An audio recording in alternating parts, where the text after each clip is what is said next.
Tzu Chi volunteers provide food supplies to a senior home in Machap Baru, Malaysia. Office of Humanities from Tzu Chi University of Science and Technology is cooking up Malaysian vegetable curry. Welcome to That Headlines. I'm Jenny Lee. Thank you for joining us. In Malaysia, a senior home in Machap Baru is the first institute to receive care from Tzu Chi Malacca chapter. Due to the pandemic, the senior home faced a donation and food shortage. Tzu Chi volunteers arrived in time with cookies and powdered beverages.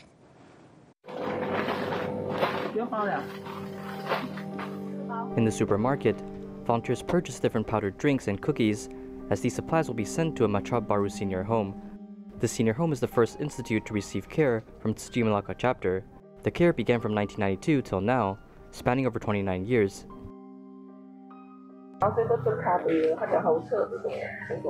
The pandemic has affected local donations, as supplies were cut in half for the senior home. Due to the MCO, the seniors here are at risk. Thus, volunteers are here to provide supplies. Because there are no red envelopes, they do not have extra money.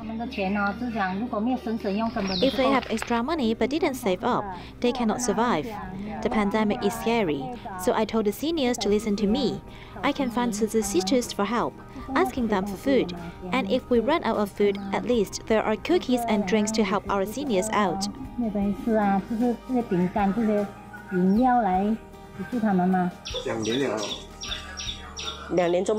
We haven't received red envelopes for 2 years, and there are no people coming here from Kuala Lumpur.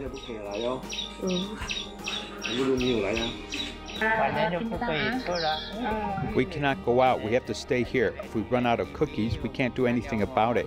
We still have to move on. If we have supplies, then we can share it. But right now, we do not have the ability to do so. Though these seniors cannot go out, volunteers are here to provide love and warmth, helping them get through the tough times. The COVID pandemic is severe in Malaysia, and frontline personnel are racing against time to save lives. Tzu Chi Selangor and Kuala Lumpur chapter donated medical equipment to help alleviate hospitals' urgent needs. Facing the rapid increase in the number of COVID patients, Serdan Hospital in Selangor, Malaysia, has become a hospital dedicated to treating COVID patients starting from August 1st. Tzu Chi Selangor and Kuala Lumpur chapter gathered forces from all walks of life to assist in the establishment. The medical equipment donated today is worth more than $230,000 US. Be sure this will help Serdang Hospital to address the capacity of the increased number of COVID patients in the coming weeks. Every device is the weapon that doctors will need to fight against the virus. I think these devices can reduce the manpower needed by the doctors. Seeing that Tzu Chi has donated a lot of equipment,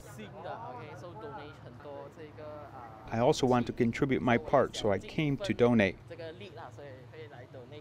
At Putrajaya Hospital, medical supplies are also urgently needed.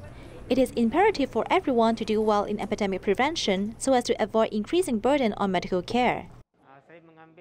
I call on everyone to comply with the SOP, even though you have received vaccination.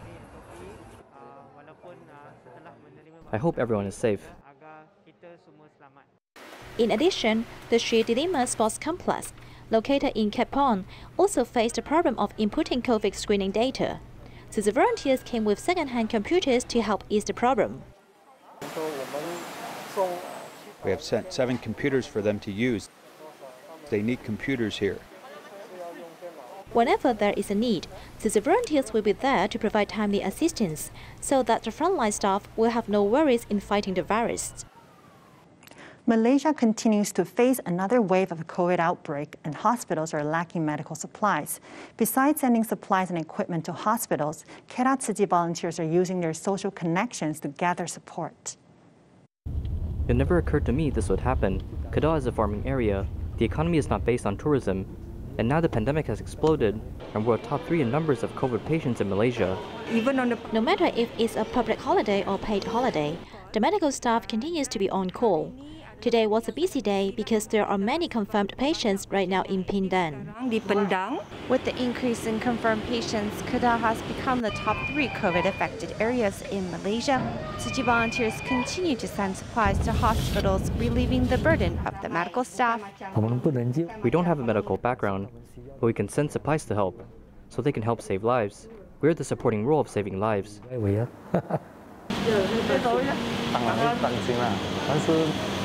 Of course, my family is worried for me, but if I don't do it, then who will? We're the Master's disciples, so we have the responsibility to carry out the mission fully.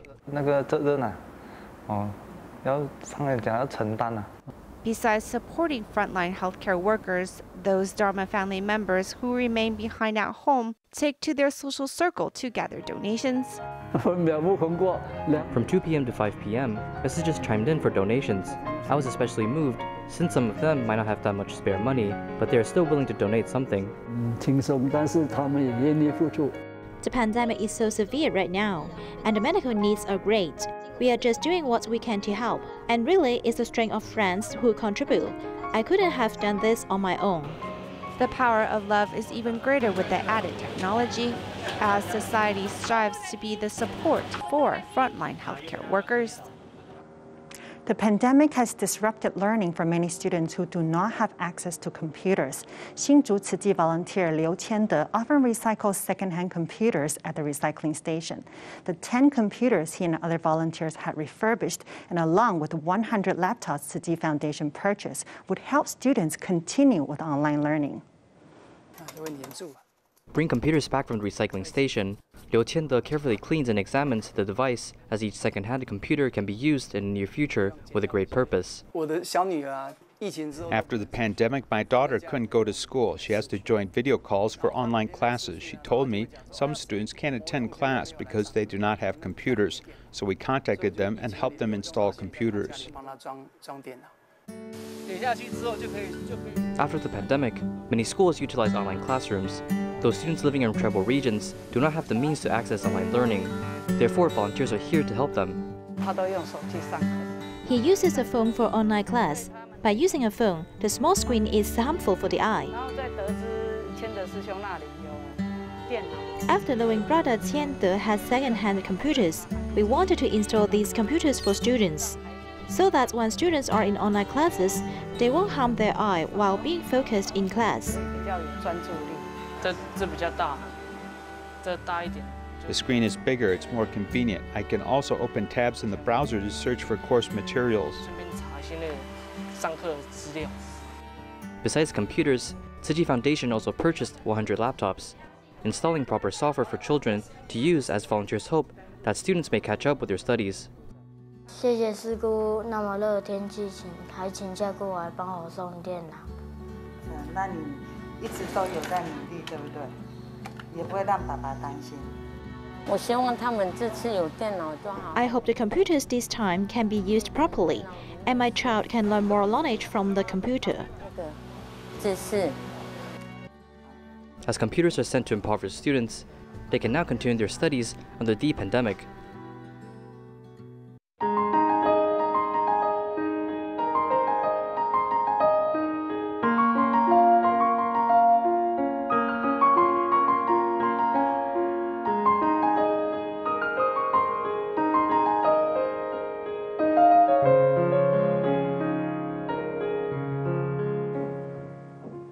To promote vegetarianism, Xie Lihua, the director of Office of Humanities at Tzu Chi University of Science and Technology, demonstrated how to make Malaysian vegetarian curry.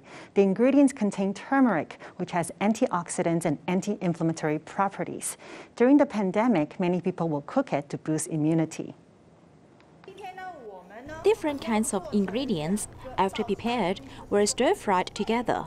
Xie Lihua, the director of the Humanities Department of Tzu Chi University of Science and Technology, brought with her little helper to introduce Malaysian-style curry. Malaysians almost have curry in every meal of their daily diet, or else there will be spicy peppers. So in this vegetarian promotion, I thought of teaching everyone to cook curry.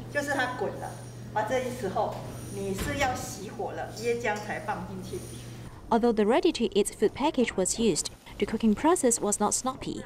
Overseas students can taste the familiar flavor, while others can try the foreign dish. Taiwanese curry is not spicy, while Malaysian curry is more fragrant. Still, I can cook it when I miss the taste of hometown. A lot of lemongrass was added, whereas in Taiwan, we just add a little, so that makes it a special taste.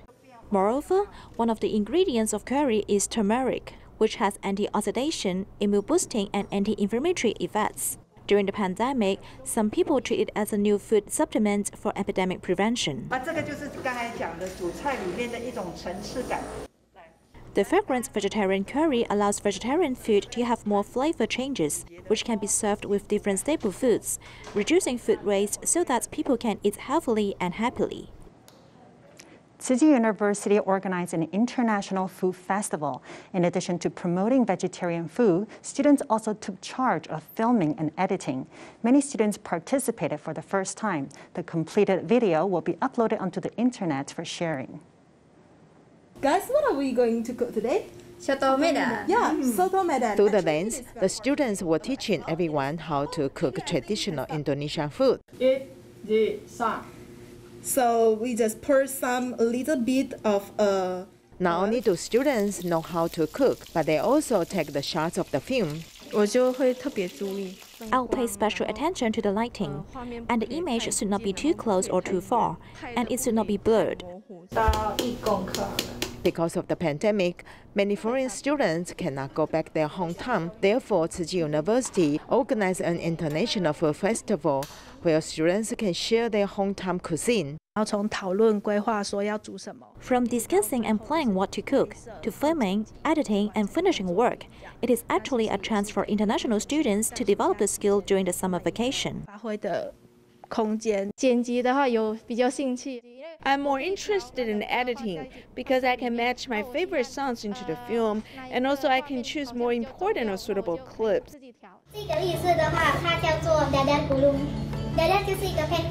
After the video is complete, it will be uploaded to the platform on the internet one after another. Those who are interested can watch and learn through the video. I feel very satisfied because it was the first time I took it. They thought it's so cute. I'll put some funny stuff in the footage, so the footage will not be boring.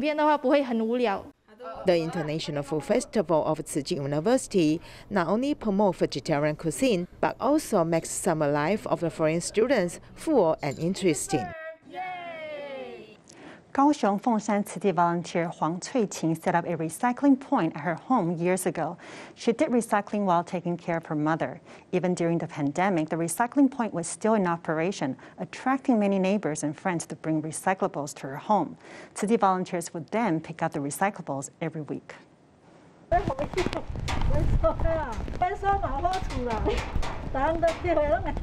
With recycled raincoats and remodeled carts, this elderly set off to collect recyclables in the rain.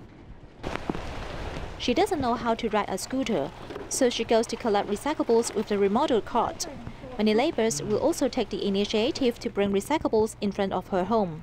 I already told him not to bring recyclables over during the epidemic prevention period, yet everyone is still willing to bring recyclables here. When he came, I asked him where would he take the recyclables to if he didn't bring them here. He said he would just throw them to the garbage truck. I said it's so pity, just bring them over and I will collect. Before the pandemic, although the recycling volume at her home was small, she still continued to do it. More than 10 years ago, the 70-year-old Huang Cui-qing took care of her elderly mother while doing recycling at home. The volunteers even helped her set up a shelter for keeping recyclables 7 years ago. At that time, she had to take care of her mother. She was very passionate to do recycling. She called on several Tzu Chi volunteers to set up a shelter for me, so I won't get wet when it rained. I was so touched. Volunteers cherished her a lot, so she is not alone while protecting the earth. Even during the pandemic, volunteers came here to collect recyclables for her every week. During the pandemic, I still came once a week. Although it's just a little thing, we still need to tidy up. Otherwise, it's unhygienic when the recyclables pile up. With the support of the volunteer team, Huang Cui-qing can clean the earth with her hands from time to time. Step 30 is a charity organization that collects secondhand shoes to Eastern Africa to help locals prevent sand flea disease. The disease may lead to infections and gangrene or worse, amputation. Though the freight rates have increased during the pandemic, the charity continues to campaign for people to send love to Africa. In less than 30 minutes, 4 different groups of people came in to donate shoes at the Step 30 warehouse. I have a lot of shoes at home that aren't being worn. It's useless just sitting there, so I thought this was the perfect chance to donate it. This donation period opened from July 16th to August 16th, and donations have skyrocketed despite the COVID situation in Taiwan.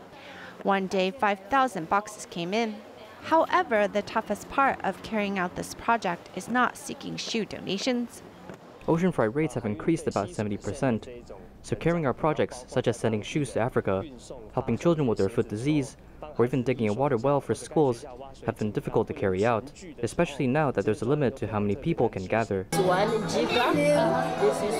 In East African countries, sand flea disease is still very rampant, with up to 60% of the population infected by it. After being bitten by the flea, the feet may turn black from gangrene. Due to their lack of resources for shoes, this disease continues. When the sand flea bites, it will burrow into the skin and leach nutrients from the skin tissue. Then the female flea lays eggs. During the process, if you scratch the wound introducing bacteria, the area is likely to become inflamed and infected. The worst case scenario, the result, is amputation or even death. This kind of disease is preventable with a good pair of durable closed-toe shoes. Thus, sandals, high heels, or plastic shoes are rejected. If it's not a fully enclosed shoe, then sand can still get on the feet. They lack water resources, so they won't be able to wash their feet often. Thus, shoes like sandals are not suited to protect their feet properly. As the pandemic continues, donations and manpower-wise remains problematic. However, this organization continues to send relief aid to Eastern Africa. Step 30 also has other initiatives such as health improvements, building water wells, and also teaching the locals to farm chicken and other agricultural crops for self-efficiency, in hopes they can turn their lives around. We can't stop doing things just because it is hard, because in this world, there are still people who continue to need help. Tide Power's Xiehe power plant intends to use reclaimed land to switch over 50% of power generation to natural gas, with the project expected to be completed by 2025. Both experts and environmental groups believe that Xiehe power plant should consider options with the lowest ecological impact, but Tide Power has other concerns. Here's more. April 2021, people filmed green sea turtles while diving in Waimusan, Geelong. Birdwatchers also photographed peregrine falcons appearing in the chimney of the Xiehe power plant. My current location is the Xiehe power plant in Waimusan, Geelong. Although I am wearing a mask and the sea breeze is blowing, I can still smell a little chemical smell in the air. We in Keelong have been neighbors with Xiehe power plant for more than 40 years, and we really look forward to its decommissioning. Later, they changed their mind and said they would transition the plant. We were shocked when they wanted to put forward this land reclamation project. In the future, it will go out from here, and it will become more than 500 meters. The western dike will be more than 500 meters, and then bend again. It seems to be more than 600 meters. This will be about 20 soccer fields. In order to meet the government's goal of increasing the proportion of natural gas power generation to 50% of the overall power generation by 2025, the Xiehe power plant will no longer burn oil, but instead use natural gas for power generation. For this reason, plans to do sea reclamation to build a fourth natural gas receiving station, which is still under environmental impact assessment. In 2015, there was a documentary called The Eagle Wants to Fly. The origin of this film was in Waimusan. From last year, we were here and found out that the number 87 black kite nest had good breeding conditions, but breeding did not succeed. Peregrine falcons are now breeding in the chimneys of Xiehe power plant. According to the latest pictures taken by the Geelong Wild Bird Society, in the middle chimney of the Xiehe power plant, there were peregrine falcons taking turns looking after young in the incubation period. Unfortunately, the young birds were not observed leaving the nest later. From the first environmental impact assessment and some ecological surveys, they have not included the peregrine falcon. No bird's nest was found on the chimney. One very important reason is that the flue gas temperature is as high as 100 degrees. I believe that birds shouldn't like to build nests in such an environment. Reclamation of land will require 3.5 million cubic meters of earth and stone deposited in the sea, which will have great impact on coral ecology and fishery development. Originally, the coast was here. They made this land reclamation and fill it out. This side is the pier, and after filling it in, this side will become a pool of dead water. This is because the water will not flow, and it is all blocked, so the sand will cover this area as it will pile up here. This is the only beach in Keelung, Waimushan Beach. At that time, I told Thai Power about the turtles. The water here will turn stagnant. The United Nations has called for an ecological restoration decade from 2021 to 2030. In this decade, we must try our best to save any ecological environment that has been damaged by humans. If the current fishery resources have declined, and we don't do anything to rescue the remaining natural habitats, I really don't know what we are doing. In fact, according to Thai Power's plan, the Xiehe power plant will start using natural gas for power generation in 2027, but the reclamation project will not be complete until 2032. The floating receiving station will be used in the middle of 5 years. Since Thai Power can use floating receiving station in the first few years, why not consider using floating receiving stations throughout the entire project? Time can accelerate the energy transition. Secondly, the cost is half of the original cost. Thirdly, it can also reduce the impact on local traffic. The fourth and most important thing is that it will have a very little impact on ecology. However, Thai Power believes that although there are 25 countries in the world that have successfully built floating natural gas receiving stations, they're all located in waters such as the Mediterranean or South America without typhoons or equatorial windless zones. Taiwan's climate conditions are not consistent and not suitable for this. The floating receiving station is actually a ship. According to Taiwan's port management regulations, it must sail up the port to avoid wind during the typhoon period. Therefore, during each typhoon period, the Xiehe power plant may have to depart for 7 days. Because the natural gas supply is interrupted, there's no way to generate electricity. If we started from the new Taipei city, we must make a very long gas pipeline. Bypassing the northeast corner to supply Xiehe, part of it would be a submarine pipeline. As part of the northeast corner of the seabed has a lot of rocks and steep terrain, and the water depth is more than 80 meters, so it will be quite difficult to do follow-up maintenance. Oceanographers are worried that it's difficult to estimate accurately the changes in water flow caused by large-scale reclamation projects. We admit that doing this project cannot avoid impacting the environment, but if we modify it, is it possible to minimize the impact on the environment? If so, it can proceed, which is a win-win situation. If we build it now, we will lose the pristine coast that future generations can see in the future. Whether this project will be a win-win situation or an environmental disaster, the future of Waimushan coast is full of many uncertainties. Children volunteers from Jingsi Bookstore in Taipei Tzu Chi Hospital show their appreciation for medical staff with their drawings and gifts from Master Zheng Yin. Here are the images. Thank you for watching. Goodbye.